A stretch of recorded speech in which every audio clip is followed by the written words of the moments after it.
আসসালামু আলাইকুম। আজকে আমি আপনাদেরকে দুটি চমৎকার প্রশ্ন সম্পর্কে ধারণা দেব। এক নম্বর কমন প্রশ্ন হচ্ছে বিজ্ঞানের জনক কে? এটি অত্যন্ত গুরুত্বপূর্ণ এবং কমন প্রশ্ন।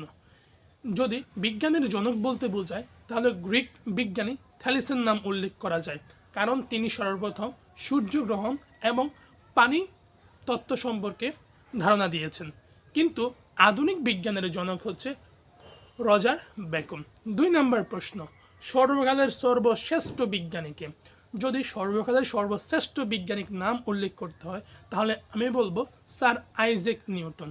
তিনি একাধারে পদার্থবিদ, গণিতবিদ, জ্যোতিষবিজ্ঞানী, প্রাকৃতিক দার্শনিক এবং আলকেমিস্ট। অনেকের মতে স্যার আইজ্যাক নিউটন সর্বকালের সর্বশ্রেষ্ঠ এবং সবচেয়ে প্রভাবশালী বিজ্ঞানী। এই ধরনের ভিডিও পেতে আপনারা চ্যানেলটি সাবস্ক্রাইব করুন, ভিডিওটি লাইক করুন এবং কী ধরনের ভিডিও পেতে চান সেটাকে আপনারা কমেন্ট বক্সে জানান এবং অন্যকে শেয়ার করে দেখার সুযোগ করে দিন। সকলকে নুরুল টক্সের পক্ষ থেকে আন্তরিক শুভেচ্ছা এবং অভিনন্দন। ধন্যবাদ।